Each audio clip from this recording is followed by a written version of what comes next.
Welcome to மெஜல் and மெஜல் academy. இந்த video know your English level test 10. இது வந்து பேட் அனகிராம்ஸ் வித் க்ளோஸ். ஏற்கனவே ஒரு பேட் அனகிராம், ஒரு 6 அனகிராம் போட்டிருந்தோம். ஆக்சுவலாக 12 வார்த்தைகளுக்கு. இப்போ அடுத்த ஒரு 12 வார்த்தைகளை போட போகிறோம். Prepared and presented by doctor Amal Arokiyam. Okay. A dog's feet, ஒரு நாயுடைய கால், இல்லைன்னா நாய்களுடைய கால். An insect that stings, ஒரு சின்ன பூச்சி, ஆனால் நாரும். ஏதாச்சும் ஒன்று தெரிஞ்சால் இன்னொன்று எழுதிடலாம். கண்டுபிடிச்சிட்டிங்களா? ஒன்று சொல்லட்டுமா? நான் இன்னொன்று கண்டுபிடிச்சிட்டிங்களா? ஓகேயா? அடுத்தது போமா? Okay. A dog's feet is called paws. அந்த தெரியுமா? பாஸ்ங்கிறது வந்துட்டு கால் தனித்தனி விரலாக இருக்கு, எல்லாம் சேர்ந்து ஒன்றா இருக்கும். பாஸ். இப்போ பாஸ் வச்சுக்கிட்டு நீங்கள் இன்செக்ட் கண்டுபிடிச்சிருப்பீங்க தானே? That's actually finding anagram. இது கண்டுபிடிச்சா அது கண்டுபிடிக்கலாம், இது தெரிஞ்சுன்னா அதை கண்டுபிடிக்கலாம். கண்டுபிடிச்சிட்டிங்களா? எழுதிட்டிங்களா? செக் பண்ணலாமா? குட். வாஸ்ப். வாஸ்ப். இந்த சாயந்தரம் வந்து கையில் அதை அடிச்சிட்டோம்னாக்க அப்படியே அந்த ஏரியாவே நாரும், தெரியுமா? அதான் வாஸ்ப். நல்ல வார்த்தை. பாஸ், காலோட, இந்த நாயோட கால். இது வந்து வாஸ்ப். இது வந்துட்டு நார்ற பூச்சி. ஓகேயா?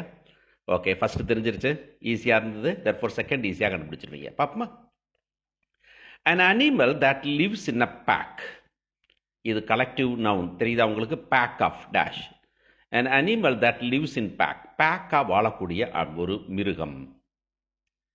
மூவ் லைக் வாட்டர், தண்ணி மாதிரி மூவ் பண்ணு. இது மூவ்மெண்ட் ஆஃப் வாட்டர். அது வந்துட்டு பேக்காக வாழக்கூடிய ஒரு மிருகம். கண்டுபிடிச்சிட்டிங்களா? நான் எப்பவும் டக்குன்னு குழு தர்றதில்ல. நீங்கள் முதல்ல கொஞ்சம் கண்டுபிடிச்சி ட்ரை பண்ணுங்கள், அடுத்தது கண்டுபிடிச்சிக்கலாம். ஓகே, கண்டுபிடிச்சாச்சா? ஒரு க்ளூ கொடுப்போமா? ஏதாச்சும் ஒன்று சொல்லட்டுமா? எதை சொல்லட்டும்? ஈஸியானதா கஷ்டமானதா? ரெண்டுமே ஈஸி தானே? பாப்போமா? Okay, good. Move like water is flow. FLOW, flow. தண்ணி ஓடுறது. Flowing of water. Water, not water. Okay, அடுத்தது கண்டுபிடிச்சிருப்பீங்க. 4 எழுத்து. அந்த 4 எழுத்து வச்சு ஒரு மிருகம். ரொம்ப கஷ்டம், ரொம்ப ஈஸி போல இருக்குது. கண்டுபிடிச்சிட்டிங்களா? ஓகே, செக் பண்ணலாமா? Good. wolf. wolf, pack of wolves. wolf lives in packs. Okay, அடுத்தது போமா? a place to wash dishes.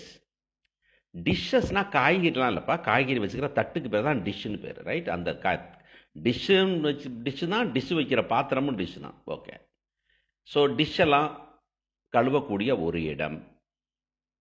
What covers your body, உங்கள் உடம்பை எது கவர் பண்ணுது? இது ஏற்கனவே நம்ம பார்த்துட்டோம், வேறு மாதிரி பார்த்தோம், இப்போ இந்த மாதிரி பார்க்குறோன்னு நினைக்கிறேன். ஸோ உங்களுக்கு ஈஸியாக இருக்கும். கண்டுபிடிச்சிட்டிங்களா? முதல்ல ஒன்று சொல்லட்டுமா? ஓகே, எதை சொல்லலாம்? Okay. What covers your body is skin and a place to wash dishes is what? 4 எழுத்து தானே? கண்டுபிடிச்சிருங்க ஈஸியாக. குட். கண்டுபிடிச்சிட்டிங்களா? செக் பண்ணுவோமா? S, sink. தட்ஃபார் கிச்சனில் இருக்கிற சிங்க். ஓகே, அடுத்தது போமா?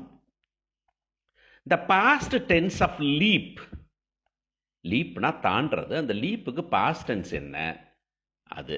ஓகே. இது என்னது? Something to serve food on. சாப்பாடு போடுற ஒன்று. எதில் சாப்பாடு போடுவோம் அப்படின்னு பார்க்கணும். ஒன்றும் அதிக கஷ்டம் இல்லை, கண்டுபிடிச்சிருப்பீங்க நீங்கள். கண்டுபிடிச்சிட்டிங்களா? ஓகே, ஒன்று சொல்லட்டுமா? Okay. The past tense of leap is left. Leap, left, left. Weep, wept, wept மாதிரி இது லீப்பு, லெஃப்ட், லெஃப்ட். இந்த லீப்பை வச்சு தான் லீப் இயர், தாண்டது அப்படின்னு சொல்கிறோம். லீப் இயர்னா என்னென்னு தெரியுமா உங்களுக்கு? நிறைய பேத்துக்கு லீப்னா ஒன்றும் பெரிய கஷ்டமான விஷயம். நான் ஒரு வீடியோவில் சொல்கிறேன். லீப்புங்கிறது என்னன்னாக்கா, இந்த வருஷம் சண்டேயில் ஆரம்பித்தா அடுத்த வருஷம் வந்துட்டு அடுத்த வருஷம் 1ஆம் தேதி மண்டேயில் ஆரம்பிக்கும். ஆனால் அந்த லீப் இயர் மட்டும் ஒரு நாள் விட்டு டியூஸ்டேயில் ஆரம்பிக்கும் அப்படிங்கிறது தான். சந்தேகம் வந்தால் கேளுங்க நீங்கள். அதனால தான் ஒரு நாள் தாண்டதுனால அதுக்கு பேர் லீப் இயர் அப்படின்னு வைக்கிறோம். Something to serve food on, ரொம்ப ஈஸி. அது இல்லாமல் இப்படி சாப்பிட்றது. எழுதிட்டிங்களா? கண்டுபிடிச்சிட்டிங்களா? ஓகே, 5 எழுத்து தான். Okay, plate. That for leap, left, plate. Okay, அடுத்தது போமா? A sour fruit. A sour fruit. புளிப்பான ஒரு பழம். பழம் புளிக்கிறது. A juicy fruit. ரொம்ப ஜூஸ் போடுற ஒரு ஃப்ரூட். ஜூஸி நிறைய ஜூஸ் கொடுக்கக்கூடிய ஒரு ஃப்ரூட். 2 ஃப்ரூட் தான். கண்டுபிடிச்சிடலாம். கண்டுபிடிச்சிட்டிங்களா? முதல்ல 1 செக் பண்ணுவோமா? Okay. A sour fruit is lemon. A juicy fruit. கண்டுபிடிச்சிருப்பீங்க. சம்மர் வந்தாவே இப்படி தான் வண்டி வண்டியாக கொட்டி விற்பாங்க அதை. எழுதியாச்சா? Very good. Melon, right? Melon. Watermelon அப்படின்னு சொல்லுவோம் இல்லையா? Melon. That for lemon and melon. Okay, அடுத்தது போமா? A person who makes bread. Bread செய்கிற ஒரு ஆளு. The opposite of repair. Repair ஆனதுக்கு ஆப்போசிட். எப்போ ரிப்பேருக்கு போவோம் அது அது பண்ணணும்.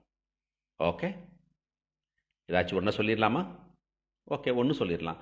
Okay, a person who makes bread is called a baker. Baker. The opposite of repair. எப்போ ரிப்பேர் பண்ண போவோம்? ரீபேர் பண்ணணும்னாவே அது பேராக இல்லாமல் இருக்கணும். கண்டுபிடிச்சிட்டிங்களா? 5 எழுத்து தானே? ஓகே. பிரேக். தேர்ஃபோர் உடஞ்சுனா தான் நீங்கள் என்ன பண்ணுவீங்க? ரிப்பேர் பண்ண போவீங்க. Very good. 6க்கு எத்தனை வாங்கினீங்க? எல்லாம் பண்ணியிருப்பீங்கன்னு நினைக்கிறேன். அடுத்த தடவை பேசாமல் 10ஆக கொடுத்துருவோம். என்ன 6 கொடுக்காம அடுத்த தடவை 10ஆக கொடுத்துருவோம் நம்ம நெக்ஸ்ட் வீடியோ.